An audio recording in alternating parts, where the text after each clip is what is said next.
यस्याभवद्भक्तजनाचार्यदूर्णं लक्ष्मीन्दुसिंहं शरणं प्रपद्ये श्रीमान् वेङ्कटनाथार्य कवितार्केयेसरि वेदान्ताचार्यवर्यो मे सन्निधत्तां सदा हृदि कृष्णश्रीप्रतनापतिं षटरिपुश्रीनाथपद्मेक्षणान् रामं यामुनपूर्णमिश्रयतिराट् गोविन्दभट्टारकान् वेदान्त्य कृष्णपादाविदं श्रीरङ्गेश्वरकेशवार्य कमलावासान् भजे केशवं केशवार्य कृपापात्रं दिशमादिगुणार्णवं श्रीशतार्यतीशानं देशिकेन्द्रमहं भजे प्रपद्ये निरवद्यानां निषद्याङ्गुणसम्पदां शरणं भवभीतानां षटगोपमुनीश्वरम् श्रीमच्छतारिषटकोपयतीन्द्ररङ्गिकार्यात्मजातमुनिभिर्पुरुषारुभौमैः सम्प्रेक्षितं करुणया परिपूर्णबोधं लक्ष्मीनृसिंहषटकोपमुनिं भजामः वीररघ्वीक्षता वादूलवंशतिलकं वन्दे श्रीकृष्णदेशिकं श्रीरङ्गेशयतीन्दुना करुणया सौस्यादिप्रेक्षकं ख्यातश्रीनरसिंहकाल्यमुनेत्पादाम्बुजेन्दिरन्दान्तिक्षान्तिदयादिविश्वगुणैः भान्तं बुधाग्रेशरं श्रीमद्रङ्गशटार्योगनिपतिं श्रेयोनिधिं संशये श्रीमच्छ्रीरङ्गवृत्तीश्वरषटरिपुना संयमीन्द्रेण दृष्टन्यस्तात्मानं नृसिंहेन रहृषटजिद्योगिनेतु प्रसादात् प्राज्ञ श्रीरङ्गकारिप्रभोधिपते प्राप्तलक्ष्मीन्दुसुम्मास्थानं सेवे यतीन्द्रं सकलगुणनिधिं विररघ्वीक्षतारिं श्रीरङ्गनाथषटगोपयतीन्द्रदृष्टं लक्ष्मीन्दुसुम्मषटजित्करुणैकपात्रम् श्रीरङ्गवीररघुराक्षटोपहृद्यं वेदान्तदेशिकेन्द्रमहं प्रपद्ये श्रीमद्रङ्गशटारिसंयमिवराल्लब्धागमान् तद्वयं श्रीमद्वीररघुद्वाद्यषटजितिपादारविन्दाश्रयं श्रीमद्वेदवतं सदेशिकेते कारुण्यवीक्षास्पदं सेवे रङ्गधुरीनशासनवशं नारायणं योगिनं श्रीमद्रङ्गशटारियोगिचरणन्यस्तात्मरक्षाबलं श्रीमद्रङ्गशटारिवीररघुराल्लब्धागमान् तद्वयमीर्ष्याडम्बविवर्जितं शुभगुणैर्भान्तं महद्वंसजं वन्दे वत्सविभूषणं बुधवरं श्रीकृष्णमार्यं सदा वेदान्तदेशिकयतीन्द्रकटाक्षलब्धत्रयं तसारमनवद्यगुणं बुधाग्र्यं नारायणाद्यैर्यकृपाभिषिक्तं श्रीरङ्गनाथदिशेखरमाश्रयामः केशवार्यकृपापात्रं दिशमादिगुणार्णवं श्रीशटार्यतीशानं देशिकेन्द्रमहं भजे रामानुजदयापात्रं ज्ञानवैराग्यभूषणं श्रीमद्वेङ्कटनाथार्यं वन्दे वेदान्तदेशिकम् लक्ष्मीनाथसमारम्भां नादयामुनमध्यमां स्वदाचार्यपर्यन्तां वन्दे गुरुपरम्परां यो नित्यमच्युतपदां मुरुक्म व्यामोहतस्तदितराणि तृणाय मेने अस्मद्गुरोर्भगवतो श्रीदैवसुन्दोः रामानुजस्य शरणं प्रपद्ये मातापिता युवतयस्तनया विभूतिः सर्वं यदेव नियमेन मदन्मया नामाद्यस्य न कुलपतेर्कुलाभिरामं श्रीमत्तदङ्घ्रिगुणं प्रणमामि मूर्ध्ना भूतं सरशमदाह्वयपट्टनाद श्रीभक्तिसारकुलशेखरयोगिवाहान् भक्ताङ्घ्रिरेण परकालेन्द्रमिश्रान् श्रीमत्पराङ्कुशमुनिं प्रणतोऽस्तु नित्यम् முன்னவினைகளமும் குடியமுதன் பொன்னங்கர் கமல போதிரண்டு மென்னுடைய சென்னை கனியாய் சேர்த்தினேன் தென்புலத்தார் தென்னு கடவுடையேன் யான் நயந்தரு பேரின்பமெல்லாம் பள்ளினி வெண்ணினற்பால் செயந்தரு வீழ்த்தி ராமானுசமுனி தாளினமேன் உயர்ந்த குணத்து திருவரங்க தமுதோங்கு மந்தால் எம்பும் கலித்துறை அந்தாதிகோ தேசனெஞ்சமே சொல்லின் தொழில் போதுக்கு தொண்டு செய்யும் நகன்பரேத்த முன் நாம் எல்லாம் எந்தன் உள்ளே அல்லும் பாலும் ஓரும் படினல் வெல்லும் பரமராமானுசா இதன் விண்ணப்பமே தேசமெல்லாம் கந்திடவே பெரும்பூதூரில் சித்திரையில்லாதிர நாள் வந்து தோன்னி காசினி மேல் வாதியர கண்ணரங்கர் கதியாக வாழ்ந்தருளும் எதிராசா முன்பூசுரர்கோன் திருவரங்க தமுதனாரும் பொன்னடி மேலந்தாதியாக போற்றி பேசியன கலித்துறை 108 பாட்டும் பெயரவே எனக்கருள் செய்பேணியே. இன்றைக்கு விஷ்ணு ஸ்ரீ பிரதனாபதிம் ஷடரிபு ஸ்ரீநாத பத்மேக்ஷணானி ராமம் யாமுன பூர்ணமிஸ்ரயதிராட் கோவிந்த பட்டாரகான் அப்படின்றதுல ராமம் அப்படின்னு சொல்லக்கூடிய ஆளவ மணக்கால் ஆச்சாரியனா இருக்கக்கூடிய மணக்கால் நம்பியை அனுசந்தானம் பண்ணிட்டு வரோம். மணக்கால் நம்பிக்கு தனியன் நமஸ்யாமரவிந்தாட்சம் நாதபாவே வியவஸ்திதம் சுத்தசத்வமயம் சௌரே அவதாரமிவாபரம் அதனால 4வது ராமனாக அவரை கொண்டாடும்படியாக விளங்குகிறார் அப்படின்ற விருத்தாந்தத்தை அன்னைக்கு பாதி பார்த்தோம். அந்த எம்பெருமான் பரசுராம அவதாரத்துல பொறுமையை கைவிட்டு இருந்தார். இவர் அனுஜித க்ஷமாயோகம், அதனால பொறுமையை கைவிடாதவராக க்ஷமையுடைய அவதாரமாக இருந்தார். அஸ்பிருஷ்ட மதராகந்த அனுஜித க்ஷமாயோகம் அபுண்ணிய ஜனபாதகம். அபுண்ணிய ஜனபாதகம் அதாவது புண்ணிய ஜனங்கள்னு சொன்னாக்கா ரூடியா அப்படியே நேரம் அந்த சப்தத்துக்கு அர்த்தம் சொன்னா அசுரால குறிக்கும், ராட்சசால குறிக்கும். அதனால ராட்சசர்களுக்கெல்லாம் தாடகாதி வதங்கள்லாம் அந்த விஸ்வாமித்திரோட கூட போறதுலேருந்து தொடக்கமாக ராவண வத பர்யந்தமா பெருமாள் அரக்கருக்கெல்லாம் இது பண்ணார். ஆன மாதிரி இவர் அரக்கருக்கும் தீங்கு பண்ணாதவர். அரக்கருக்கு தீங்கு பண்ணாதவர்னா அரக்க சுபாவம் உள்ளவாளுக்கு தீங்கு பண்ணாதவர்னு அர்த்தம். புண்ணிய ஜனம்னு சப்தார்த்தமா சொன்ன, அதாவது அந்த சப்தத்துக்கு யுத்தத்தின் மூலமா அர்த்தம் சொன்னாக்கா புண்ணியத்தை பண்ணக்கூடிய ஜனங்கள்னு சாதுக்கள்னு அர்த்தம். நல்லவாளுக்கு தீங்கு இழைக்காதவர் அப்படின்னு அர்த்தம். அதனால இந்த இடத்துல அவர் அரக்கருக்கு ரூடியில சொல்லக்கூடிய ராட்சசாலுக்கெல்லாம் தீங்கு இழைத்தவர். இவர் அந்த மாதிரி இல்லாதவர்.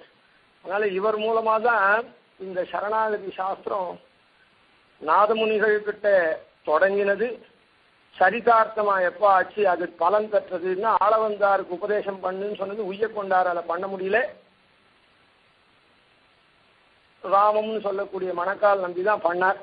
அதனால அரக்க சுபாவம் உள்ள நமக்கெல்லாமும் அவர் தீங்கு பண்ணாம அதுக்கெல்லாம் சிக்ஷையே இல்லாம நாம இருந்தபடியே பெருமாள் ஆசிரியக்கிறதுக்கு உண்டான கூடிய காரியத்தை பண்ணதுனால அந்த உபதேசத்தை ஆளவந்தாருக்கு உபதேசம், அதாவது கீதா சாஸ்திரம் மொத்தத்தையும் சொல்லி விசேஷித்து சரம ஸ்லோகார்த்தத்தையும் சொல்லி அதுக்கப்புறம் அவருடைய குலதனமா இருக்குதுன்னு சொல்லி பெரிய பெருமாளை போய் சேவை பண்ணி வைக்கிற வரையில் நம்முடைய சம்பிரதாயத்துக்கு ஆளவந்தாருக்கு சேவை பண்ணி வச்சு அது மூலமா தான் விரக்தா அபரமாத்மனி பரமாத்மனியோ ரக்தா விரக்தா அபரமாத்மனி அப்படின்ற ரீதியில அந்த ஆளவந்தார் அதுக்கப்புறம் சன்னியாசம் வாழ்ந்து நம்முடைய சம்பிரதாயத்துக்கு இது பண்ணார். அதை தேசிகன் சாய்த்துட்டு நாதோபட்யம் பிரவருத்தம் நாதமுனிகள்னாலே பிரவருத்தமாச்சு. அதுக்கப்புறம் யாமுனேய பிரபந்தைகின்னு யாமுனாச்சாரியர் பண்ண பிரபந்தத்தினாலதான் இது பகுவிருபட்டிதம் பகுவாக வளர்ந்தது. இந்த சாஸ்திரமாகப்பட்டது சரணாகதி சாஸ்திரமாகப்பட்டது நிலைநாட்டப்பட்டது அப்படின்றத சாதிச்சிருக்கேன். அப்படி இருக்குது. அப்புறம் பாஷ்யக்காரர் அதை நன்னாக காப்பாற்றினார். பிராத்தம் சமயத்து அப்படின்ற மேலே சாய்த்து போறார். அப்படி இருக்கக்கூடிய அந்த ராமமிஸ்வர் இந்த பெரிய உபகாரத்தை பண்ணதுனால அதுக்கப்புறம் பலராமனுக்கு மதுவெல்லாம் பருகக்கூடியவரானதுனால அந்த பலராமன் வெறி கொண்டவர். அதனால கண்கள்லாம் சிவந்தவர். அஸ்பிருஷ்ட மதராகம் தம், இவர் அப்படி இல்லாத அஸ்பிருஷ்ட மதத்தையும் ராகத்தையும் உடையவர். அதாவது மதராகங்கள் இவருக்கு இல்லை அப்படின்னு. இவரும் மது அருந்துறவர் தான். தவாமிருத சந்தினி பாத பங்கஜே அப்படின்னு எம்பெருமானுடைய திருவடி தேனை பருகிறவர். அதனால இந்த மதுவை பருகினத்தினால இவருக்கு எந்த விதமான ராகமோ வெறியோ அந்த ஆசையோ இல்லாதவராக விளங்கினார். அப்படிப்பட்ட ராமம் துரியம் அந்த 3 ராமர்கள் பரசுராமன் ஸ்ரீராமன் பலராமன் இருந்தாலே அவளை காட்டிலும் விலட்சணமா இருக்கக்கூடிய ராமனை உபாசனை சேவிக்கிறேன் அப்படின்னு அந்த இடத்துல சொன்னார். இதுல அதாவது முதல்ல நாதனா இருந்தார்னு சொன்னோம். அதாவது சாட்சான் நாராயணோ தேவா கிருத்வா மத்தியமையும் தனும் மக்னான் உத்தரத்தே லோகான் காருண்யா சாஸ்திரபாணினா அப்படின்ற ரீதியில எம்பெருமானே தான் இந்த ஆச்சாரியரா இருக்கக்கூடிய நமக்கு ஆச்சாரியரா இருக்கக்கூடிய அந்த திருமேனி இருக்க ஆச்சாரியரா விளங்கக்கூடியவருடைய திருமேனி அதான் சரீரம். அந்த சரீரத்தை கிருத்வா மத்தியமையும் தனும் அந்த மனுஷ சரீரத்தை அடைந்து மக்னான் உத்தரத்தே லோகான் லோகங்கள்லாம் அழிந்தி கிடக்கிறதே சம்சாரத்துல காருண்யா அதை காருண்யா சாஸ்திரபாணினா உத்தரத்தை. அதனால சாஸ்திரமாயிர கையை கொண்டு ஆச்சாரியன் உபதேசம் பண்ணி அந்த கையை சாஸ்திரமாயிர கை ஞான கை தர அப்படின்னு ஆழ்வார் கை அந்த ரீதியில பண்றார். அதனால முதல் ஆச்சாரியன் நாதன் அவருக்கு பேர் அறிஞ்சு, அதுக்கப்புறம் புண்டரீகாட்சன். என்ன செந்தா எம்பெருமானே சர்வலோகத்துக்கும் உபயபூதிநாதன் சொல்றமே அந்த பேரை அவர் கொண்டிருந்தார். அதாவது சாட்சாத் நாராயணன் தான் அவதாரம் பண்றாருக்கு இதெல்லாமும் ஒரு நமக்கு புரியுற மாதிரி ஒரு எவிடன்ஸ் மாதிரி காமிக்கக்கூடியதா அந்த அவதார விசேஷங்கள் அமைஞ்சிருக்கு. அதுக்கப்புறம் புண்டரீகாட்சர் பெருமாள் யார் பிரம்மம் அப்படின்னு சொன்னா எது செந்தாமரை கண் உடையதோ அதுதான் பிரம்மம்னு சொல்றதுனால அந்த புண்டரீகாட்சர். அதுக்கப்புறம் அவதாரங்கள்லாம் பண்ணக்கூடியவனா நாட்டில் பிறந்து படாதனப்பட்டு மனுஷர்காய் நாட்டை அழித்துய செய்து நடந்தம கேட்டுமே அப்படின்னு சொல்லக்கூடிய அந்த ராமனுடைய அவதாரம் எப்படி பெருமாள் பண்ணணும் அதே போல ஒரு ஆச்சாரியன் ராமமிஸ்ரர் இங்க. அதனால புண்டரீகாட்சன் உய்ய கொண்டார். பிரசங்காத்து இந்த சொல்றதுக்காக தான் அன்னைக்கு நம்மாழ்வாருடைய பாசுரத்தை போன வாரத்துல சொன்னோம். பண்ட நாளாலே நின் திருவருளும் பங்கையத்தாள் திருவருளும் கொண்டு நின் கோயில் சீர்த்து பல்படிகால் குடி குடி வழிவந்து ஆட்சியும் தொண்டரோர் கருளி அப்படின்னு அந்த மாதிரி சாக்கிருக்கு. அந்த இடத்துல அந்த செந்தாமரை கண்ணுடையவன் அனுகிரகம் பண்றான்றதுக்காக அதை எடுத்து சொல்லிட்டு அப்படியே மேல வந்துட்டோம். பிரசங்காத்து அந்த இடத்துல 3 பாசுரத்தையும் உதாரணம் பண்ணி சொன்னாலும் அந்த கால அவகாசம் அந்த நேற்று விஷயத்துல வரைச்சு அந்த முதல் பாசுரத்துக்கு செந்தாமரை கண்ணை கொண்டு பெருமாள் நோக்கறான். அதனால புண்டரீகாட்சன் இந்த முதல் அவதாரமா பண்ணியிருக்கார் ஆச்சாரியன் நாதனுக்கு அப்புறம் அப்படின்னு சொன்னோம். ஆனா அந்த பாசுரத்தினுடைய தாத்பரியத்தை இன்னைக்கு நாமெல்லாம் வந்திருக்கக்கூடிய நாம் அடைஞ்சிருக்கக்கூடிய ஆஸ்தானம் அதாவது ஆச்சாரிய பரம்பரை இருக்கு அதனுடைய ஏற்றத்தை நம்மாழ்வார் எப்படி சாதிச்சிருக்கார் அப்படின்றத இன்னைக்கு அந்த 3 பாசுரத்தினுடைய அர்த்தம் அன்னைக்கே சொல்லிட்டேன். இருந்தாலும் அதனுடைய தாத்பரியத்தை இன்னைக்கு சொல்லிட்டு மேல அதுக்கப்புறம் ஆள வந்து ஆரம்பிப்போம். அதாவது சாமான்யமாக எம்பெருமானுடைய கட்டாட்சம் அனாதியாக கற்றிருந்தாதான் எம்பெருமானுடைய கட்டாட்சம் இல்லை. பண்ட நாளாலே நின் திருவருளும் பங்கையத்தாள் திருவருளும் கொண்டு நமக்கு ஒரு நல்பிறவி கிடைக்கிறது. பகவத் சன்னிதானத்துல பாகவத சன்னிதானத்துல ஒரு கைங்கரியம் கிடைக்கிறது அப்படின்னு சொன்னா பெருமாள் அனுகிரகமும் பிராட்டி அனுகிரகமும் சேர்ந்தே தான்.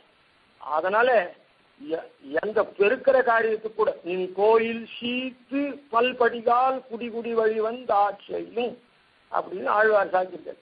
அதனால இந்த சின்ன காரியத்துக்கு அவளுடைய 2 பேருடைய அருள்னாலத்தான் அருள் அந்த அருள் மூலமா இருக்கக்கூடிய சங்கல்ப விசேஷத்தினாலதான் நமக்கு கிடைக்கிறதுன்னா மோக்ஷாந்த ஐஸ்வர்யமா இருக்கக்கூடிய அந்த வைகுண்ட பிராப்தி அந்த மோட்சத்தை கொடுக்கக்கூடியதும் இவாளுடைய 2 பேருடைய சங்கல்பத்தினாலேன்றது உள்ளங்கை நெல்லிக்கனியான விஷயம். அதனால பெருமாள் மாத்திரம் மோட்சத்தை கொடுக்கிறார் அப்படின்ற மதத்துல நாம இது சங்கப்பட வேண்டாம்.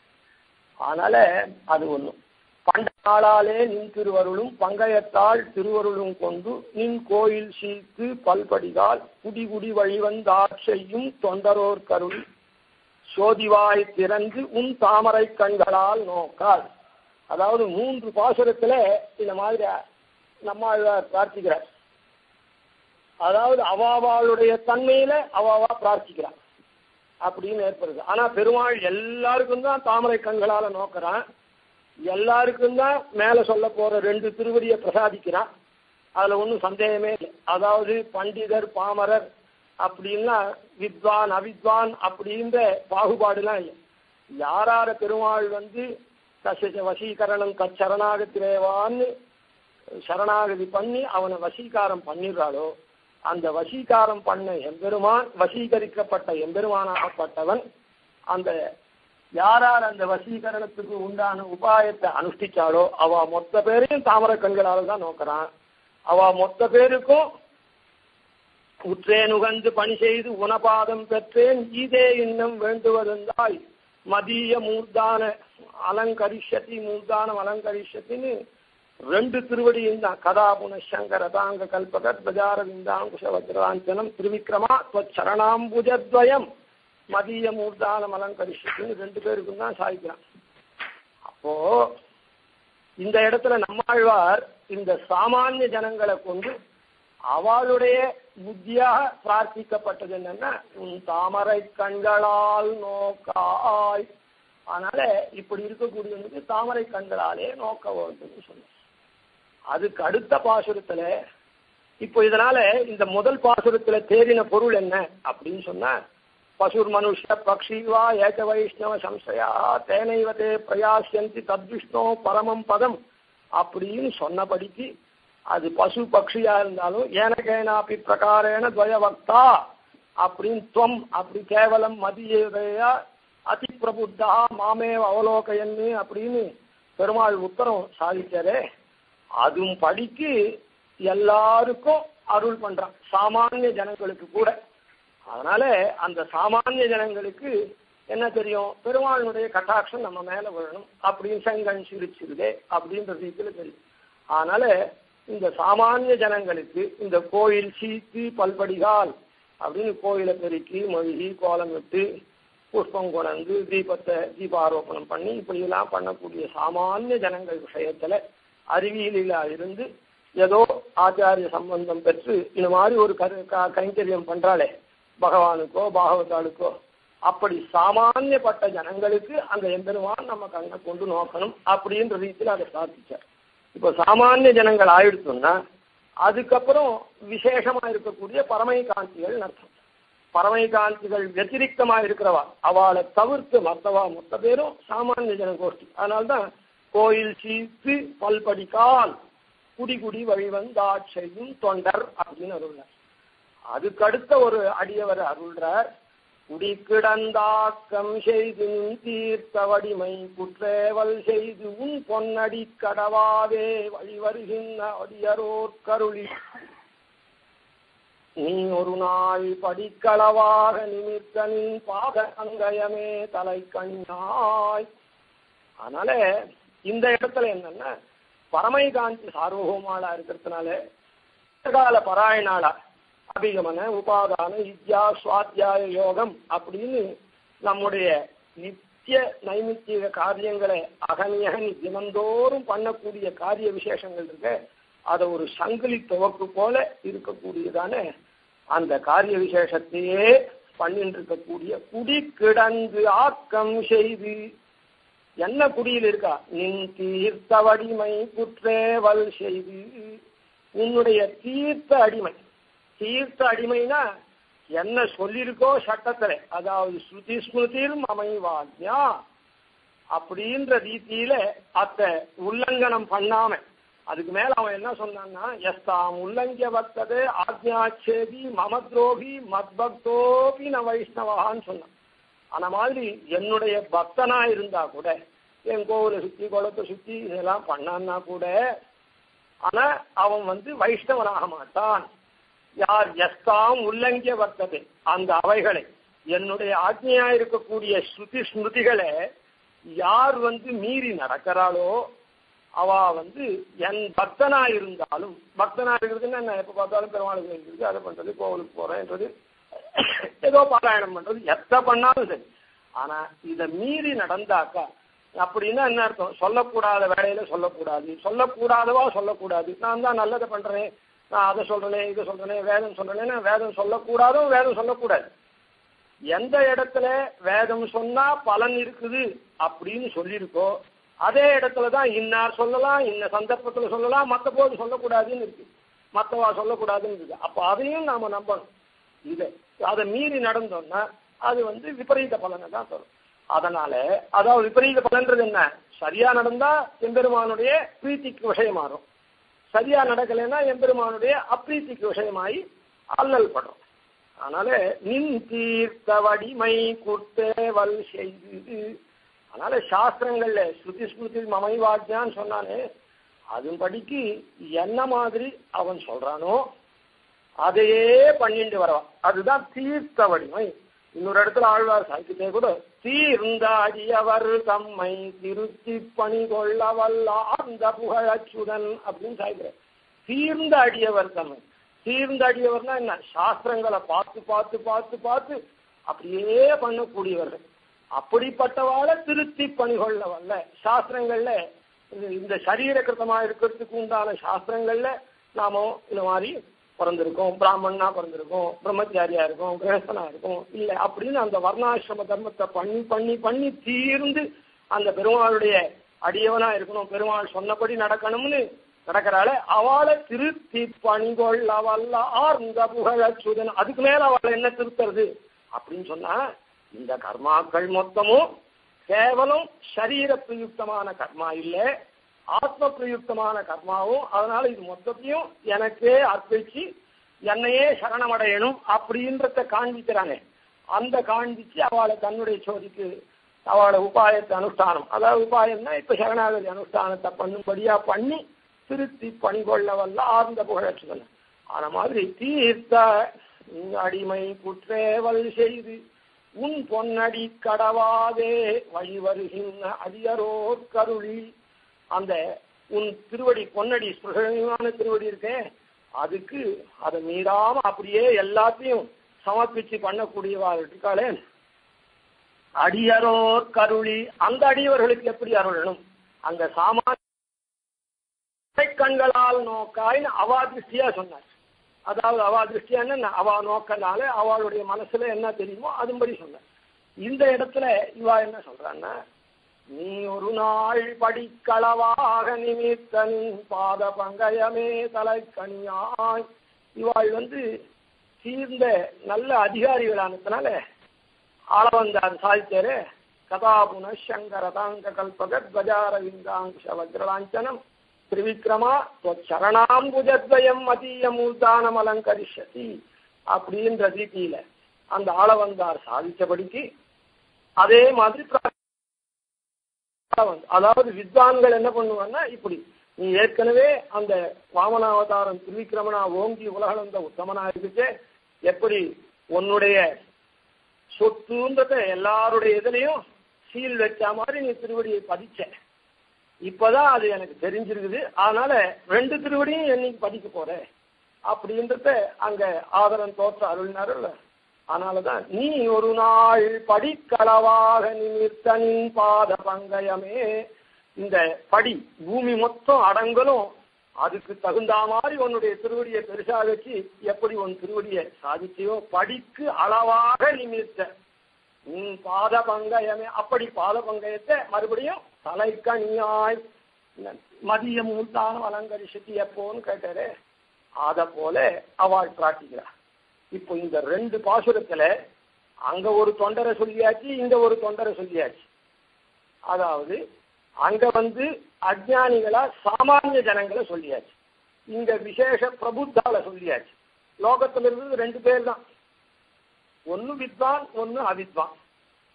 அப்படி இருக்கச்சே 3வது சொல்றேன். இதெல்லாம் போன வாரம் சொன்னதே தான் திருப்பி தான் சொல்றேன். ஆனாலும் இதுல என்னன்னா, அந்த தாத்பரியத்தை சொல்லாம அந்த புண்டரீகாட்சங்கத்துக்கு மாத்திரம் சொல்லிட்டு அந்த பசங்காத்து என்ன இருந்ததோ.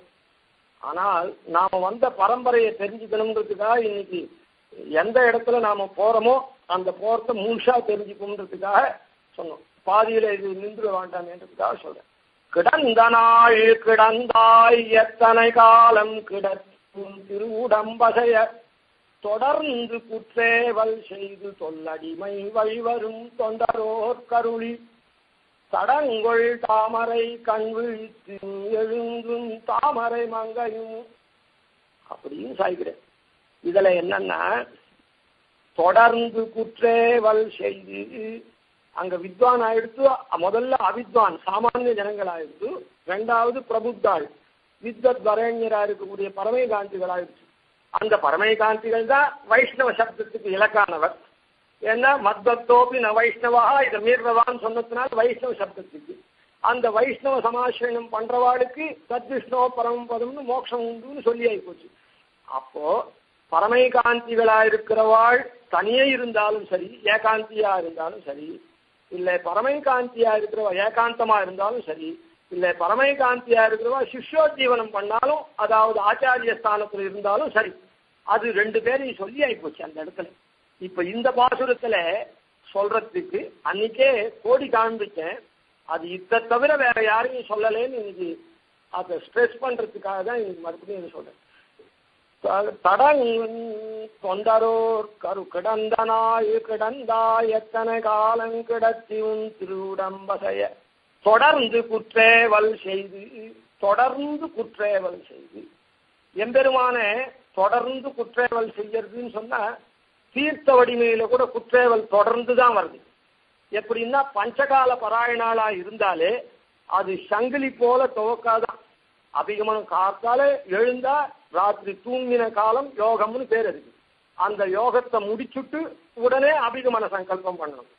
அபிகமனத்தை பெருமாளை ஸ்நான சந்தியெல்லாம் பண்ணி பெருமாளை போய் சேவிச்சு முடிச்ச உடனே உபாதானம்னு உடனே ஆரம்பிக்கணும். அதாவது அது என்ன பண்ணணும்னா பெருமாளுடைய திருவாராதனத்துக்காக திரவியார்ச்சனம் பண்ணக்கூடியது. அது முடிஞ்ச உடனே இஜ்ஜைனா பகவத் ஆராதனங்கள்லாம் பண்றது. அது முடிஞ்ச உடனே சுவாத்தியாயம்னு சொல்லிட்டு வேதாத்தியனம் உபாங்கங்களோட அங்கங்களோட கூட பண்றது. அதுக்கப்புறம் மறுபடியும் அது முடிஞ்ச உடனே யோகம்.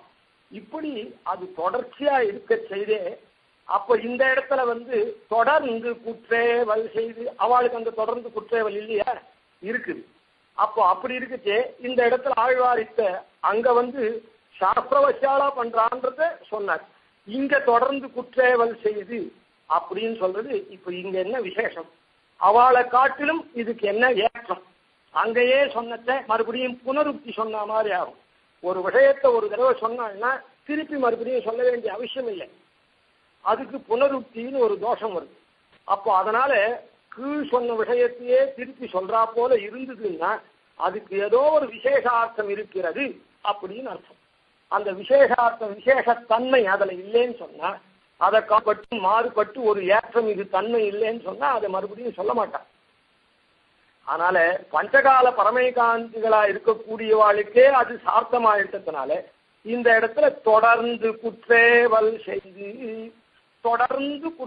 செய்து அப்படின்னு சொன்ன. அப்போ அந்த இடத்துல அவன் என்ன சொன்னா தீர்த்த வடிமைன்னு சொன்னார்.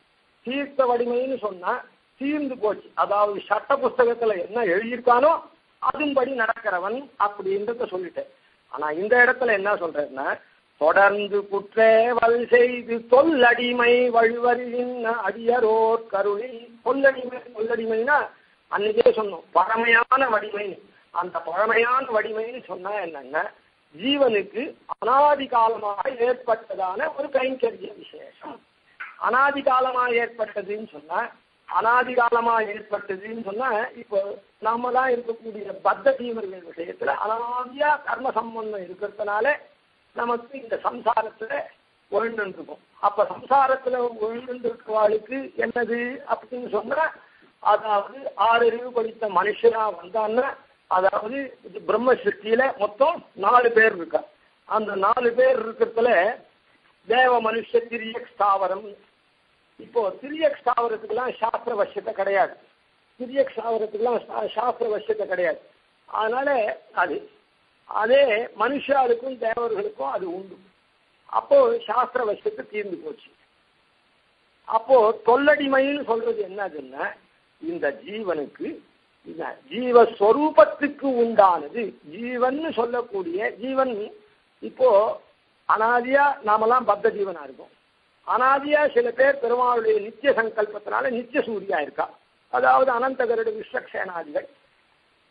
அதுக்கப்புறம் இங்கிருந்து உபாயத்தை அனுஷ்டிச்சு பத்த ஜீவர்களா இருக்கிறவா உபாயத்தை அனுஷ்டிச்சு நித்தியர்களை போல பெருமாளுக்கு எப்பவும் என்னைக்கு முக்தாள் ஆனாலோ அதுல இருந்து எப்பவும் பண்ணக்கூடியவள் அவள் முக்தாள்னு பேரு நாம பார்த்து. அதனால இந்த ஜீவனுக்கு உண்மையான ஸ்வரூபம் தான் தொன்மையானது அப்படின்னு அர்த்தம். தொல்லடிமைன்றது உண்மையா கைங்கரியம் பண்ணக்கூடியது. உண்மையா கைங்கரியம் பண்ணக்கூடியதுன்னா ஜீவனுக்கு வந்தேரியா இருக்கக்கூடிய இந்த பாபத்தினால வந்திருக்கிறதுனால ஞான சங்கோச்சம், அந்த சங்கோச்சம் வழியாக தாறுமாறான கைங்கரியங்கள்லாம் நடக்கிறது. அது இல்லாம நித்தியர்களை போல எப்பவுமே எம்பெருமானிடத்துல கைங்கரியம் நிரபராதமான கைங்கரியம் ஆழ்வார் சாதித்தாரே.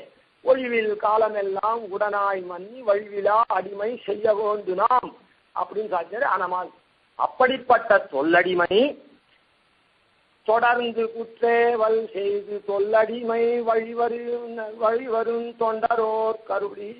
அந்த தொல்லடிமை அப்போ அந்த தொல்லடிமையே யார் பண்ண முடியும்? நித்யாள் பண்ணலாம். ஏன்னா அவளுக்கு அனாதியாவே கர்ம சம்பந்தம் இல்லை. இல்லைன்னா இங்கிருந்து போன முக்தாள் பண்ணலாம். ஏன்னா கர்ம சம்பந்தத்தை அறுத்துட்டா, உபாய அனுஷ்டானம் பண்ணி சர்வ பாபேத்யோ மோக்ஷயிஷ்யாமி அப்படின்னு அவனால விடுவிக்கப்பட்டவாளான்றனால அந்த தொல்லடிமை, அந்த ஜீவஸ்வரூபத்துக்கு, அனாதியான ஜீவஸ்வரூபத்துக்கு உண்டானதை அவ பண்றா. இப்போ அவளை பத்தி அந்த தொண்டருக்கு இனிமேட்டு அருள வேண்டியது என்ன இருக்குது? முக்தாளுக்கும் நித்தியாளுக்கும் பெருமாள் அருள வேண்டியதில்லை. ஏன்னா நித்திய சங்கல்பம் பண்ணிட்டான். இனிமே அவ அப்படியே தான் இருக்க வேண்டியது. புதுசா மறுபடியும் அருள வேண்டியதே ஒண்ணும் இல்லை. அதனால இது முக்தர் விஷயம் இல்லை, நித்தியர் விஷயம் இல்லை. கீழே சொன்ன பத்தர்ல கீழே சொன்ன பரமைகாந்திகள் விஷயம் இல்லை, சாமானிய மக்களுடைய விஷயம் இல்லை. அப்ப இந்த பத்தர்ல வேற யார் இருக்கா அப்படின்னு சொன்னா தொல்லடிமை வழிவர் தொண்டரோர் கருளி.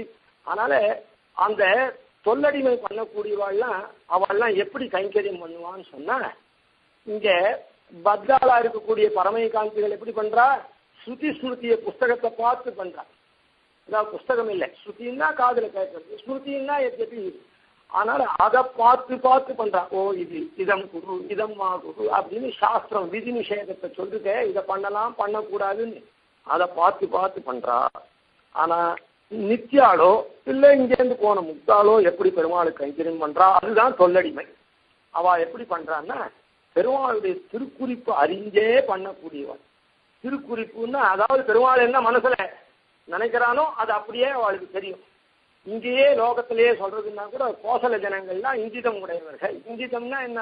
அவ குறிப்பறிஞ்சு, சில பேருக்கு கண்ணை காமிச்சா ஜாட காமிச்சாலே அவ பண்ணுவா. சில பேர் சப்தத்தினால சொன்னா பண்ணுவா, சைகை காமிச்சா பண்ணுவா. சில பேர் சப்தத்தை சொன்னா பண்ணுவா. அதுவும் இல்லாதவையும் இருக்கக்கூடிய மட்டிகளும் இருக்கா லோகத்தில். ஆனா கொல்லடிமைன்றது என்னன்னா குறிப்பு, அப்படியே பூர்ண குறிப்பு, பெருமாளுடைய திருவுள்ளம் என்னன்றதை தானே தெரிஞ்சுட்டு பண்ணக்கூடியதானதுதான் அது. அது தொல்லடிமை. அப்படிப்பட்ட அடிமையை அங்க இருக்கிறவாளுக்கு இனிமேட்டு அவன் அருள போறது, அடிமை செய்கிறவாளுக்கு இனிமேட்டு புதுசா ஒன்னும் அனுகிரகம் பண்ண வேண்டாம். அதுதான் பூர்ண அனுகிரகம் ஆயிடுத்து. அப்போ இந்த கைங்கரியம் யார் பண்றா? அந்த அடிமையாகப்பட்டது. அதுக்கு அவளுக்கு என்ன மாதிரி பெருமாள் அருளணும் அப்படின்னு ஆழ்வார் பிரார்த்திக்கிறேன். அப்படின்னு பார்த்தா முதல்ல அது யார் பண்றான்னு சொன்ன எம்பெருமானுடைய திருவுள்ளத்துக்காகவே, அதாவது நிசும்மன் ஆஸ்தானம் கொடுத்ததுக்காகவே அந்த சந்நியாசாசிரமத்தை ஸ்வீகாரம் பண்ணிண்டு லோகமெல்லாம் உஜ்ஜீவியம் பண்ணு அப்படின்னு கிராமே கிராமே கத்வா பதகமலனதான் மாம் கிரகித்வா அபிரக்ஷான்னு அவன் சொல்லிட்டான்றது ஒன்றுத்துக்காகவே அவ எத்யபி சன்னியாசிகள் ஓடி திரியோகள்னு ராத்திரி தங்காம கிராமீக ராத்திரமா சஞ்சாரம் பண்ண வேண்டியவர்களா இருந்தாலும், ஆனா இந்த எம்பெருமானுடைய நியமனானுசாரையாவே இந்த எம்பெருமான உடனே கூடவே இருந்து அந்த எம்பெருமானை முன்னமே சொன்னதுதான்.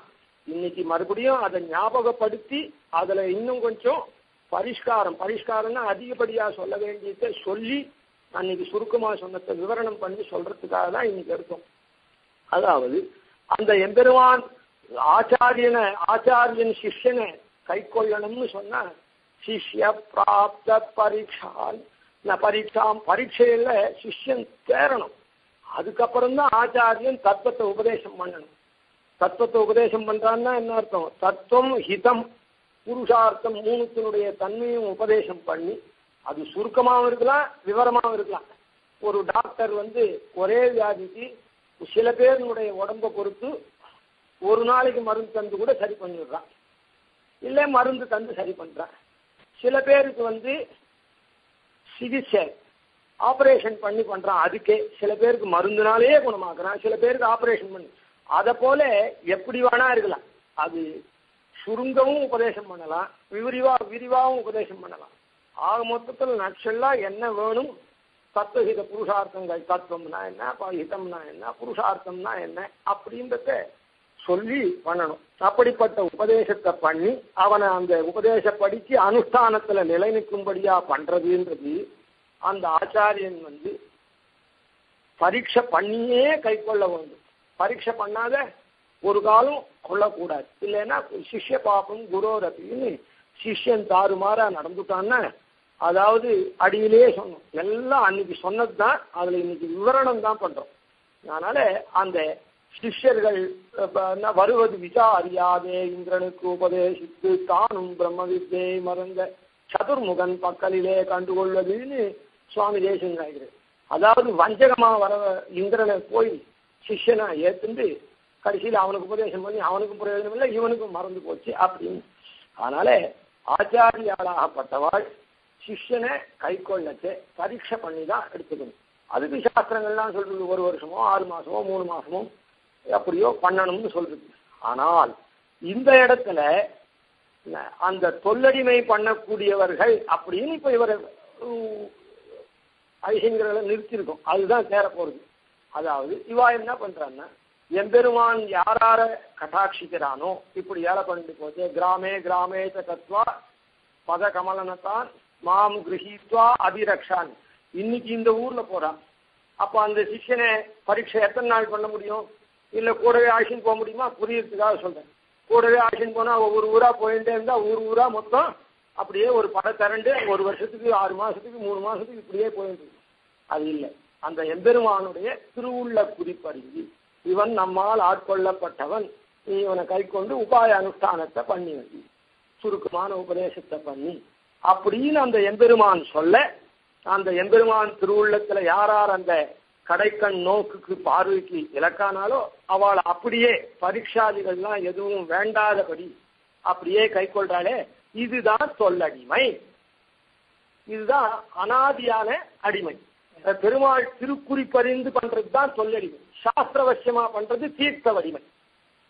அதனால இந்த சொல்லடிமையை பண்ணக்கூடியவர்கள் யாரு அப்படின்னா, தீர்த்த வடிமை பண்ணக்கூடியவாளும் வைஷ்ணவ சம்சயான்னு சொல்லி அவளை ஆசிரியிக்கிறவாள் விஷ்ணு பதம் போறவான்னு சொன்னோம், இந்த சாஸ்திரம் சொல்றது. ஆனா அவ என்ன பண்ணுவான்னா, வர சிஷ்யனை நன்னா சத்புத்தி சாது சேவி சமுச்சித்த சரிதா தத்துவ போதாபிலாஷி சுசூஷு தியக்தமானா பிரணிபதனபரா பிரஷ்னகால பிரதீட்சா தாந்தோ தாந்தோ நசூயு அனசூயு சரணமுபகதா சாஸ்திர விஸ்வாசசாலி சிஷ்ய பிராப்த பரீட்சா கிருதவிதனகா தத்வதா சிக்ஷணீயா அப்படின்னு ஞாசம்ல 3வது ஸ்லோகத்துல சாய்க்கிறார். சிஷ்யனுடைய தன்மை எப்படி இருக்கணும் அப்படின்னு, அதாவது எல்லா ஜெயினந்தி உடையவனா இருக்கணும், தாந்தா சாந்தகான்னு இந்திரியங்கள்லாம் அடக்கினவனா இருக்கணும், பாஷ்யேந்திரியத்தையும் அடக்கினவனா இருக்கணும், அந்தரிந்திரியமா இருக்கக்கூடிய மனசையும் அடக்கினவனா இருக்கணும்.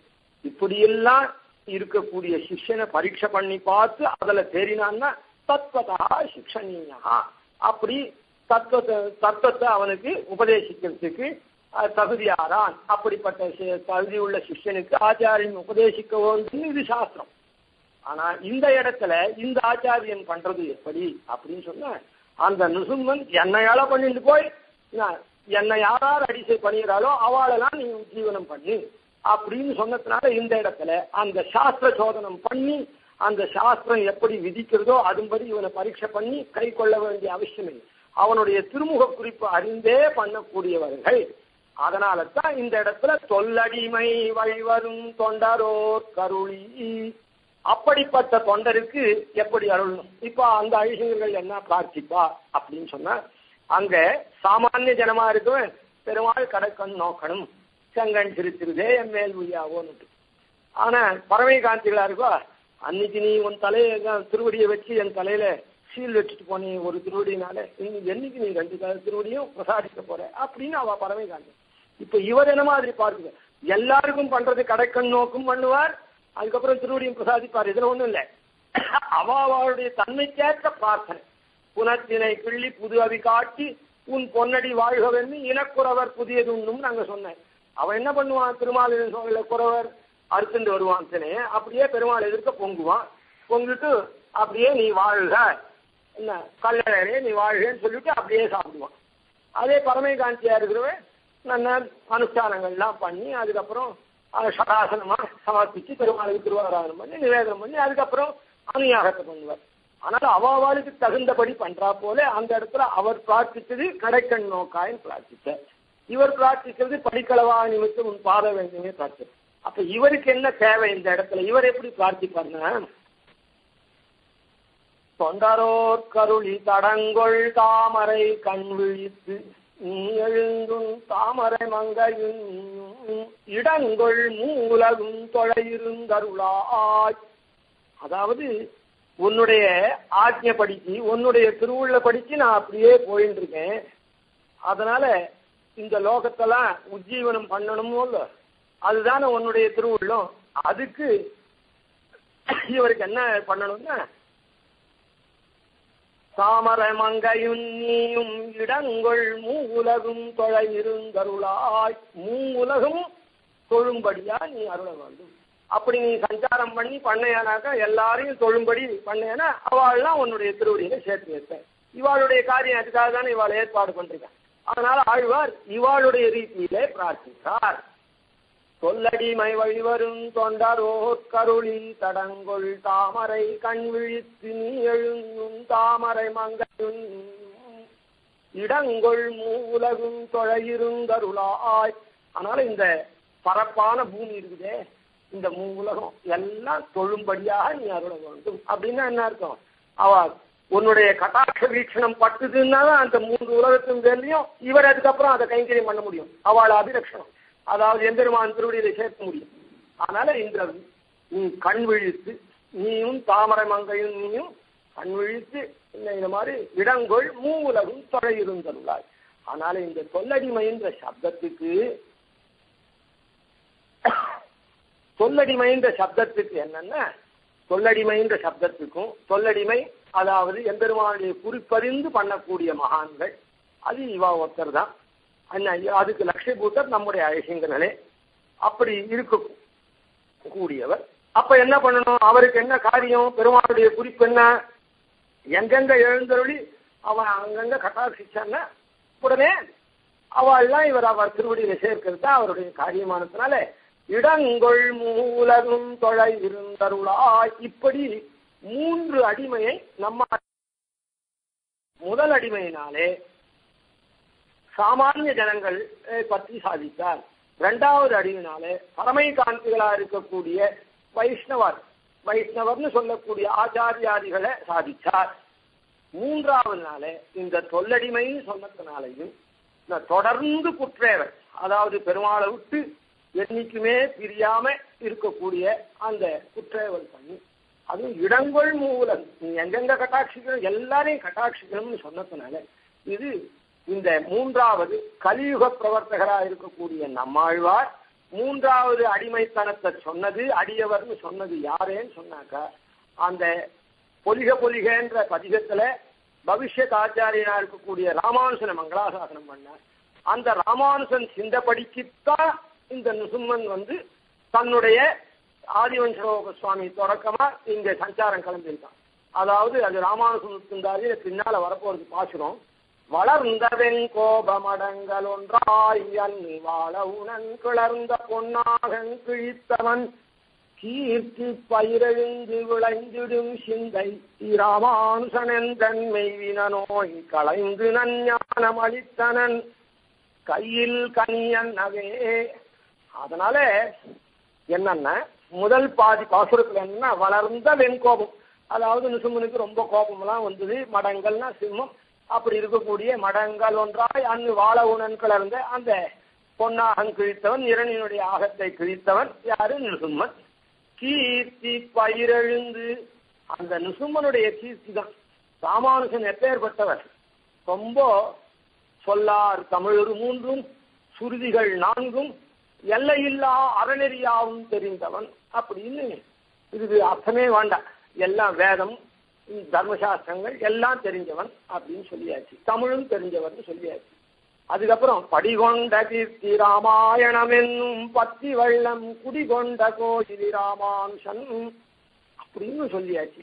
அதாவது சரணாகதி வேதமா இருக்கக்கூடிய ராமாயணம் குடிகொண்டிருக்குது, அது கோயிலா இவருடைய ஹிருதயத்தை கோவிலா குடிகொண்டிருக்கிறது அப்படின்னு சொல்லியாச்சு. அப்படிப்பட்ட ராமானுஷன் என்னென்னமோ 74 சிம்மாசனாதிபதிகள்லாம் அந்த காலத்துல ஏற்பாடு பண்ணா கூட அப்படியே உள்ளல. ஆனா அவருடைய சிந்தை எப்படி இருந்தது அப்படின்னு சொன்னா, ஒருத்தர் பலவிதமான காரியங்கள் பண்ணா கூட அவளுக்கு ஒரு இடத்துல ஒரு நோக்கு தனியே இருக்கும். அதுதான் அவளுக்கு ரொம்ப ஸ்பெஷல் இன்ட்ரெஸ்ட் அதுல இருக்குது. இது என்ன அப்படின்னு அர்த்தம். அத போல ராமானுஜருடைய எண்ணம் எப்படி இருந்ததுன்னா, வாழவுணன் பொன்னாக கிழித்தவன் கீர்த்தி வயிறெழுந்து விளைந்திடும் சிந்தை. அந்த நுசும்மனுடைய கீர்த்தி இருக்குதே, என்னது சரணாகத ரட்சணம் பண்ணக்கூடிய அவன் தான் இந்த கலிகாலத்துல சரணாகத ரட்சணம் பண்ணுவான். எப்படி அப்படின்னு சொன்னா, அதாவது ஆத்மான்றது புத்திரஸ்தானம் அப்படின்னு வேதமே சொல்றது. அதனால அப்பான்றது சரீரஸ்தானம். இந்த சரீரம் அல்லல் படுத்தக்கூடிய அல்லாதன அல்வழக்கு பண்ணக்கூடிய சரீரம். அதனால தகப்பனார் அங்க இறைஞ்சனா இருக்கக்கூடிய தகப்பனாரை கிழிச்சு பிள்ளைய அனுகிரகம் பண்ணான் அப்படின்றது என்னன்னா, இந்த அல்வழக்க பண்ணக்கூடிய இந்த சரீரத்தை போக்கி அருளி ஆத்மாவா புத்திரஸ்தானத்தில் இருக்கக்கூடிய ஆத்மாவை காப்பாற்றக்கூடியவன். ஏன்னா மற்றவாழ்லாமும் அப்படி காப்பாற்றக்கூடியவாளா இருந்தாலும் அது அப்பப்போ உபதேசம் பண்ணுவார்கள். பறக்கிறது ஒரு சமயம், உபதேசம் பண்றது ஒரு சமயம், கை கொள்றது ஒரு சமயம் அப்படின்னு அப்பப்போ சகுதேவ பிரபன்னாயே சர்வதர்மான் பரித்தேஜ இப்படின்னு உபதேசம் பண்ணிட்டு போயின்னு இருப்பா. யார் வந்தாலோ ஒரு காலே சரணாக அடையினாருக்கும். ஒரு தடவை பிரபத்தி பண்ணான்னா காப்பாற்றிடுவேன் அப்படின்னு சொல்லி அதுக்கப்புறம் என்னைக்கு அவன் பிரபத்தி பண்றான் அது இதுன்னு சொல்றது தோன்றினது ஒரு சமயம், சொல்றது ஒரு சமயம், காப்பாத்துறது ஒரு சமயம். இப்படி அவளுக்கெல்லாம் கால விளம்பங்கள்லாம் உண்டு. அந்த கால விளம்பங்கள்லாம் கலிகாலத்துல இப்படிலாம் பரீட்சை பண்ணா தேர்வார் அரிதா போயிடுமானதுனால பேட்டையா பார்த்த உடனே கை கொள்ளணும். என்ன இந்த துஷ்ட சரீரம் இருக்குதே, இரஞ்சனை போன்ற அப்பா ஸ்தானத்தில் இருக்கக்கூடிய சரீரமும் கொள்ள ஸ்தானத்தில் இருக்கக்கூடிய ஆத்மா, அதை காப்பாற்றணும்னா இந்த சரீரத்தை கிழிச்சு போட்டு பண்ணக்கூடிய தோன்றின உன்னை அங்க பொழுதே அவன் மீய தோன்றிய என் சிங்கப்பிரான் பெருமையாராயும் சீர்மைத்தே. இதுதான் இப்படி கணகாலத்துல இப்படி பண்ணக்கூடிய அந்த அவனுடைய கல்யாண குணம், திருக்கல்யாண குணம் இருக்குது. இது 6000க்கு நிலம் இல்லையே அப்படின்னு ஆழ்வாரும் சாய்க்கல. அப்படிப்பட்டதான அந்த நிசும்மனுடைய கீர்த்தி தான் அது. என்ன அங்கங்க பயிர் எழுந்து விளைந்து இடும். ஒரு பயிர் விதையை விதைச்சோம்னா அப்புறம் அது முளைக்கணும், அப்புறம் நன்னா விளையணும், அதுக்கப்புறம் அந்த பலம் கிடைக்கணும். விளைந்து இடும் சிந்தை ராமானுசன். இந்த நிசும்மனுடைய கீர்த்தி தான் அங்கங்க பயிராயிடும். அதனால இந்த சரணாகத ரட்சணம் இருக்குதே, இந்த சரணாகத ரட்சணம் தான், அந்த சரணாகதி பயிர் தான் எல்லா இடத்துலையும். சரணாகத சசியமாலினியம் அப்படின்னு சுவாமி தேசிகன் இது வித்து மிட வேண்டுங்களோ விடையடர்த்த பத்தி உழவன் பழம் உணர்த்து இப்படின்லாம் இத ஒரு பயிர் ஸ்தானத்துல இந்த சரணாகதியை சொல்லியிருக்க. அதனால இந்த சரணாகத ரட்சணம் பண்ணக்கூடிய இந்த கீர்த்தி நிசும்மனுடைய சபாவம் இருக்குது. அது பயிரெழுந்து விளைந்து இடும் சிந்தை ராமானுஷன். அதனால இப்படி அந்த ராமானுஷன் சிந்தை இருந்ததுனால்தான் இந்த கலிகாலம். முன்னமே சொன்னோம், நம்மாழ்வார் பிரபத்தி மார்க்கத்தை புகழில்லாவடியேன்னு இந்த நம்மாழ்வார் பிரவர்த்தகரானார் அப்படின்னு சொல்லி அவர் பண்ணினது 4000 வருஷம் கழிச்சு ஏன் நாதமுனிகளுக்கு உபதேசம் பண்ணார்னா, சந்தி காலத்துல பூர்வ யுகத்தினுடைய, அதாவது அஸ்தமன காலம் ஆனாவட்டும் சூரியன் அஸ்தமனம் ஆனாவட்டும் அந்த சந்தி காலத்துல எப்படி சூரியன் மறைஞ்சாவட்டும் கொஞ்சம் வெளிச்சம் கொஞ்ச நாளைக்கு இருக்குமோ அதை கொண்டு நாம படிக்கிறது எழுதுறது போறது எல்லாம் வழக்கு இல்லாமையே பண்ண முடியுமோ, அதே போல துவாபர யுகத்தினுடைய சந்தி காலம் கலியுகம் வந்தாவிட்டு கூட அந்த துவாபர யுகத்தினுடைய இது நடையாடும். அது 4000 வருஷங்கள்னு அந்த சந்தி காலம் சொல்றதுனால அந்த கலியுகத்துல 4000 வருஷம் கழிச்சு அந்த நாதோபக்தியம் பிரவர்த்தம்னு நாதமுனிகள் அந்த சரணாகதி சாஸ்திரத்தை யோக தசையில நம்மாழ்வார்ந்து பெற்றார் அப்படின்னு முன்னமே சொன்னமே. அது போல இந்த இடத்துல அந்த ராமானுஷன் காலம் ஆன உடனே அந்த ராமானுஷன் சிந்தபடிக்கு அகோபிலத்துக்கே அந்த ஸ்ரீனிவாசாச்சாரியன்ற அதான் ஆதிவன்லோக சுவாமியுடைய பூர்வாசிரமம் திருநாமம் அவரை வரவழைச்சு சன்னியாசாசிரமம் கொடுத்து தொடர்ச்சியா நீ என்ன எழுந்தருளை கொண்டு போகணும் அப்படின்னு சொன்னானே. இதான் கலியுக பிரவர்த்தகராக இருக்கக்கூடிய நம்மாழ்வார் முதல் அடிமை ஒன்று சொல்லி, முதல்ல தொண்டரை சொல்லி, 2வது அடிமை சொல்லி, 3வது ஒரு பாசுரத்துல சொன்னது இந்த விசேஷித்து இருக்கக்கூடிய இந்த திவ்யாஸ்தானத்தை. அந்த திவ்யாஸ்தானத்தின் கீழே நாமெல்லாம் வந்திருக்கோம் அப்படின்றது எல்லாரும் வைஷ்ணவாளை ஆசிரியவாளுக்கெல்லாம் வைஷ்ணவாளை ஆசிரியத்தோம், நமக்கு அந்த தத்விஷ்ணவ பரமம் பதம்ன்ற பேர் அவளுக்கும் உண்டு, எல்லாருக்கும் உண்டு.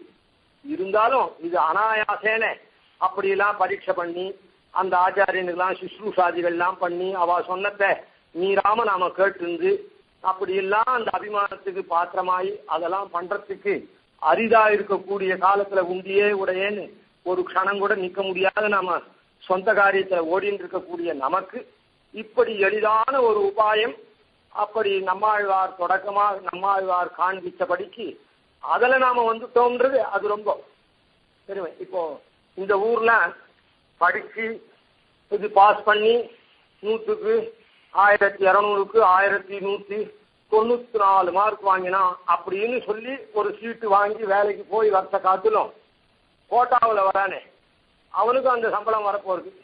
அவன் சுலபமா படிச்சு இந்த மாதிரி இவனை போல கஷ்டப்பட்டு இல்லாம அப்படியே ஏதோ 40 மார்க் தள்ளி பாஸ்ல வந்துடுறானே அவனுக்கு எவ்வளவு சந்தோஷம் இருக்கும். அந்த மாதிரி அப்ப நாமெல்லாம் மட்டியா அப்படின்னு இல்லை, மட்டின்னாலும் மட்டி தான், அதுல ஒன்றும் சந்தேகம் இல்லை. இந்த கலிகாலத்துல யாராலையும் பூர்ணமான படிக்கு ஒரு ஆச்சாரிய அபிமானத்துல ஒதுங்க முடியாது. பூர்ணமா அனுஷ்டானம் பண்ண வேண்டாம், சந்தி சாவித்திரி பண்ண வேண்டாம், ஸ்நானம் பண்ண வேண்டாம், ஆச்சாரியனுடைய அபிமானத்திலேயே பூர்ணமா ஒதுங்க முடியாது. ஏன்னா ஒரு நல்ல காரியத்தை பண்ணணும்னு சொன்னா கலவு காத்தயுகம் தர்மம் யோனர கர்த்துமிச்சதி சுவாமி துரோகிக்கு தம்மத்வா நிதரா அவனுக்கு தீங்கலாம் விளைவிப்பான். அப்படி அவன் தீங்கலாம் விளைவிப்பான்னா நாம அது கெட்டதையே பண்ணணுமா, அவன்கிட்ட பிரீத்தியை சம்பாதிக்கணும்னா அப்படி இல்லை. அது அந்த மாதிரி அவன் பிரயத்தனப்படுவான். அதுக்கு ஆழ்வார் சொல்றார், ஏவினார் கலியார் நலிகவென்னு என் மேலெங்கனே வாழுமாறு ஐவர் கோவினார் செய்யும் கொடுமையை மடித்தேன் குறுங்குடி நெடுங்கடல் வண்ணா பாவினாரின் சொல் பன்னலர் கொண்டு உன் பாதமே பரவினான் பணிந்து என் நாவினால் வந்தும் திருவடி அடைந்தேன் நைசாரணியத்துளந்தாய் அப்படின்ற இந்த பாசுரத்துல கலிபுருஷன் ஏவினார் என் மேல் எங்கனே வாழுமாறு நீ எப்படிடா வாழ்ந்துடுறேன்னு பார்ப்போம் அப்படின்னு என்னத்த ஐவர் கோவினார் வேற எங்கேருந்தும் இல்லை, நம்ம கிட்ட இருக்கிற கண் காது மூக்கு நாக்கு இந்த உடல் இருக்குதே ஞானேந்திரியம் 5 அத்தை என் பேர்ல ஏவிட்டான். ஐவர் கோவினார் அதாவது கண் என்ன பண்றது, கண்டதை பார்க்கறதுக்கு இது பண்ணுது, காது கண்டதை கேட்கறதுக்கு இது பண்றது, நாக்கு கண்டதை ருச்சிக்கிறதுக்கு இது பண்றது, மூக்கு கண்டதை நுகர்றது, இந்த மாதிரி கண்டபடி பண்ணக்கூடியதான இந்த இந்திரியத்தையே ஏவிட்டான். ஆனா நான் என்ன பண்ணேன், ஐவர் கோவினார் செய்யும் கொடுமையை மடித்தேன். அந்த 5 பேர் இருக்காளே எனக்கு கோவா தலைவனா ஏற்பாடு பண்ணிட்டு போட்டானே கலிபுருஷன், நீ எப்படி வாழ்ந்துடுற பார்ப்போம், இவாளை வச்சு உன்னை துவம்சம் பண்றேன்னு சொல்லிட்டு அந்த கோவினார் செய்யும் கொடுமையை மடித்தேன். அந்த கொடுமையை நான் தரமட்டம் ஆகிட்டேன். எப்படி, பாவினாரின் சொல் பன்மலர் கொண்டு, பன்மலர் பன்மலர்னா சமஸ்கிருதத்தில் தான் ஏகவச்சனம் திவச்சனம் பகுவச்சனம், அதாவது ஒருமை இருமை பன்மைன்னு. ஆனா தமிழ்ல அப்படி இல்லை, ஒருமை பன்மை, ஒண்ணுக்கு மேல போனாலே பன்மை. பாவினாரின் சொல் பன்மலர் கொண்டு, அந்த பன்மலராயிருக்கக்கூடிய துவயம் இருக்குதே இந்த துவயத்தை கொண்டு ஸ்ரீமன் நாராயண சரணம் சரணம் பிரபத்யே ஸ்ரீமதே நாராயணாய மகான். அதனால இந்த பன்மலர் எம்பெருமானுக்கு சமர்ப்பிக்கக்கூடிய அந்த புஷ்பமா இருக்குது அந்த மந்திரப்பூ, அது பாவினாரின் சொல்லுன்னு சொன்னேன். காரணம் என்னன்னா மந்திரமா இருந்ததுன்னா சர்வாதிகாரமும் இல்லை, பாட்டா இருந்ததுன்னா சர்வாதிகாரம் உண்டு, எல்லாரும் சொல்லலாம். இது தந்திரமா இருக்கிறதுனால அதனால பாட்டை போல இது எல்லாரும் சொல்லலாம்ன்றதுனால பாவினாரின் சொல் பன்மலர் கொண்டு உன் பாதமே பரவினான் பணிந்து என்னாவினால் வந்தும் திருவடி அடைந்தேன் நைமிஷாரண்ய துளைந்தா. அந்த எம்பெருமானுடைய திருவடி வாரத்துல இந்த பன்மலரா இருக்கக்கூடிய துவயத்தை சொல்லி உச்சாரணம் பண்ணி சமர்ப்பிச்சுட்டதுனால நான் இந்த ஐவர் கோவினார் செய்யும் கலிபுருஷனால ஏவப்பட்ட இந்த கண்காது மூக்கு நாக்கு தொக்குன்னு இருக்குது, இதெல்லாம் நான் வென்றுட்டேன் அப்படி. அதனால அப்படி வெல்லக்கூடிய அந்த சரணாகதியை பண்றதுக்கு சாதாரண ஆச்சாரியால் இடத்துல போனாக்கா அவள்லாம் நம்ம பரீட்சை பண்ணாள்னா அதாவது இவன் நல்லவனா சாஸ்திரத்துல நம்பிக்கை உண்டானவனா அப்படின்னு பரீட்சை பண்ணாள்னா நாமெல்லாம் தேர மாட்டோம். அதனால தான் இந்த நுசும்மனே நுசும்மனாகிற கீர்த்தி பயிரெழுந்து விளைந்துடும் சிந்தை. இப்படியெல்லாம் பரீட்சை பண்ணி ஆச்சாரியன் சேர்த்துட்டான்னா லோகமெல்லாம் உஜ்ஜீவிக்கிறதுக்கு வழியே இல்லாத போயிடும். அதனால இந்த நுசும்மன் தான் இப்படி ஊர் ஊரா எழுந்தருளி ஆச்சாரியன் கூடவே ஆச்சாரியனா இருக்கக்கூடிய ஐசிங்கரை கூடவே வச்சுட்டு பண்ணாதான் முடியும் அப்படின்ற அந்த நுசும்மனுடைய கீர்த்தியை அவர் பாரிச்சபடிக்கு அந்த ஆதிவன்ச சுவாமிக்கு ஆஸ்தானத்தை கொடுத்து ஊர் ஊரா சஞ்சாரம் பண்ணி நம்மெல்லாம் அனுகிரகம் பண்ணக்கூடிய சீலனா நுசும்மன் திகழறான்.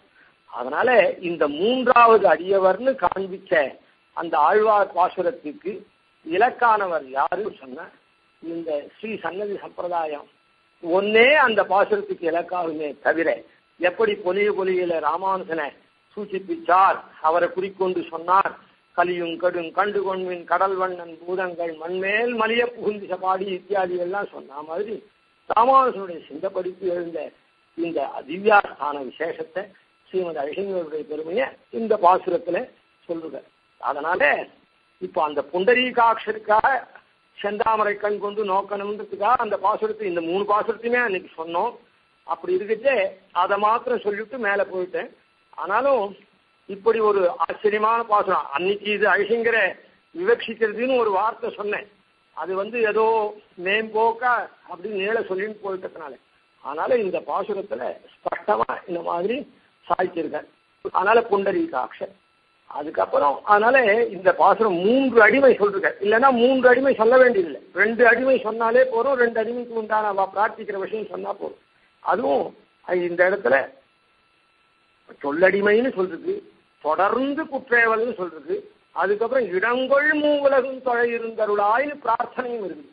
அதனால இது இந்த திவ்யாஸ்தானத்தை அப்படின்னு இந்த 3 பதங்கள் இருக்கிறதுனால இதை எல்லாரும் நாம வந்த மார்க்கம், அதாவது நாம நல்ல வம்சத்துல பிறந்தோம், நாம நல்ல ஆச்சாரியனை பெற்றோம், நமக்கு நல்ல கணவன் வாய்த்தா, நல்ல மனைவி வாய்த்தா, நல்ல புத்திரர்கள் வாய்த்தா அப்படின்னு எப்படி நாம சந்தோஷப்படுவோமோ அதை போல நமக்கு ஆச்சரியமான ஒரு திவ்யாஸ்தானத்துல நாமெல்லாம் சிஷ்யர்களாக இருக்க பெறுகிறோம் அப்படின்றத நாம நன்னா தெரிஞ்சுண்டு அனுதினமும் அந்த ஆனந்த அனுபவம் பண்ணணும்ன்றதுக்காக இன்னைக்கு மேல இந்த உபன்யாசத்துடைய தொடர்ச்சி மற்ற ஆச்சாரியர்களை ராமம் யாமுன பூர்ணமிஸ்வர் அப்படின்ற அவள்லாம் அனுபவிக்கலைன்னா கூட இந்த இடத்துல ராமம்னு சொல்லக்கூடிய அந்த ஆளவந்தாரம் மாத்திரமே அனுபவிச்சா கூட மீதியெல்லாம் இந்த பிரபாவத்தையே நாம் அனுபவிச்சாலும் நாம எப்படிப்பட்டவன்னு தெரிஞ்சுக்கணுமோ, நமக்கு என்ன உண்டான மேன்மை அப்படின்னு தெரிஞ்சுட்டு அந்த மேன்மையை நிச்சயம் அனுசந்தானம் பண்றது நமக்கு ஒரு நாம் பெற்ற பயன், பிறவி பயன். அதுதான் நாம என்ன தன்மையாளன், என்ன நாம எதுக்காக நாம வேலைக்கு போறோம், எதுக்காக குழந்தை குட்டிகள்லாம் நாம இது பண்றோம் அப்படின்னா நம்ம குழந்தைகள் நல்லா இருக்கணும், நாளைக்கு அவ கஷ்டப்படாது இருக்கணும், அவ நல்ல படிப்பு வரணும், ஆனால் இந்த வசந்த ஸ்கூல்ல சேர்க்கணும், அவ நல்ல இதுல வரணும், மேன்மேலும் வரணும், அதனால இந்த ஜாப்ல கொண்டு சேர்க்கணும் அப்படின்லாம் நாம நினைக்கிறோமோ இல்ல.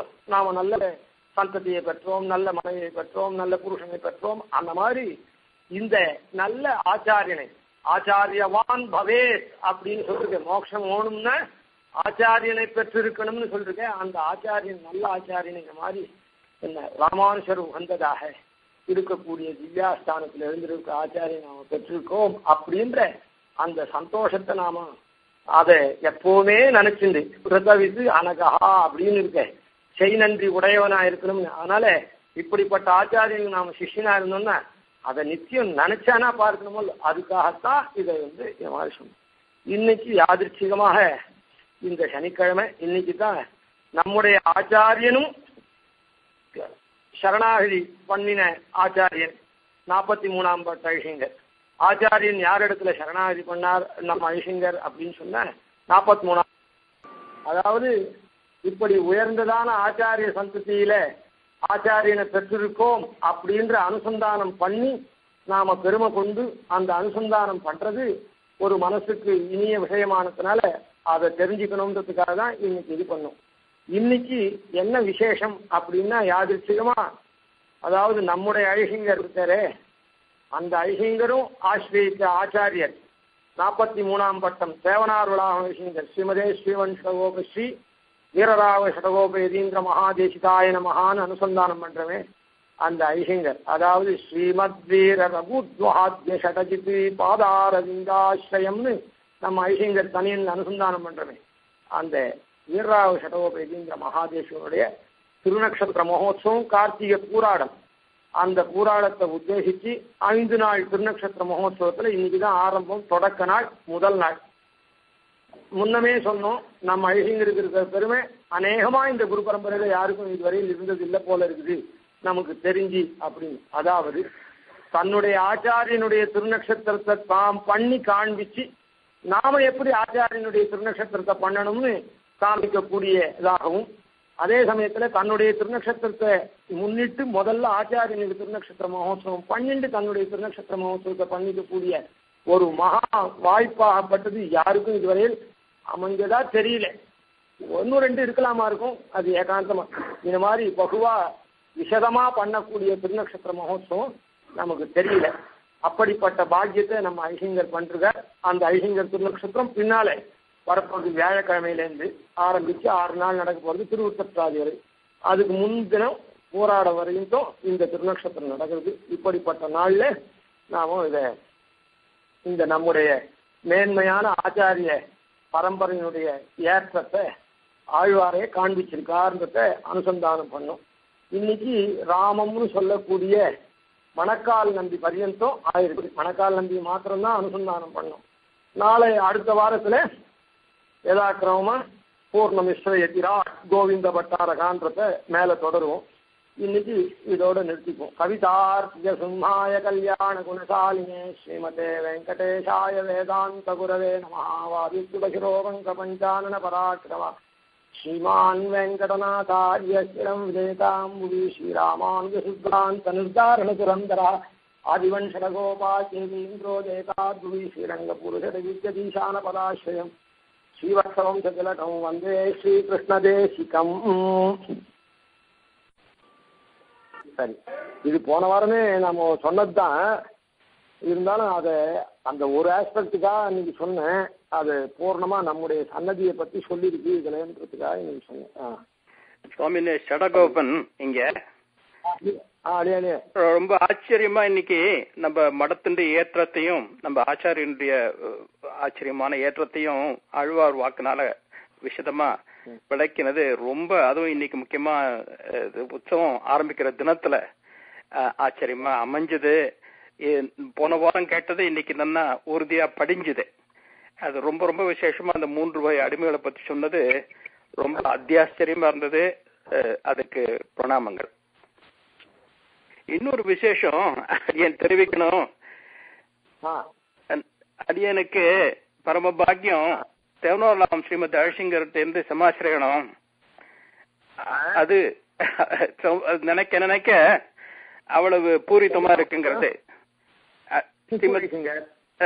இல்ல, தேவனோர்லாம் அழசிங்கர்கிட்டயே சின்ன பையனா இருந்த போது அந்த ஆஸ்தானத்துக்கு வந்த உடனேயே சமாசிரண பாக்கியம் கிடைச்சது.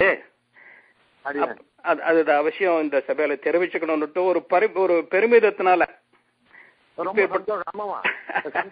ஆச்சாரியனை பிரத்யக்ஷ குரவ ஸ்துத்யான்னு சொல்லி இருக்குது.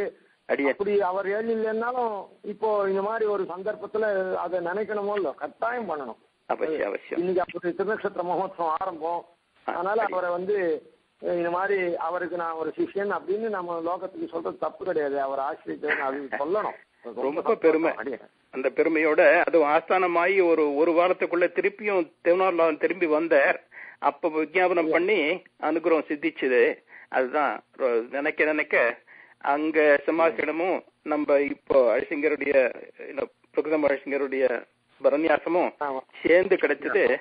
அது லோகத்துல கிடைக்கக்கூடியாத பாக்கியமான தெரிவிச்சு அடியன் அவ்வளவுதான்.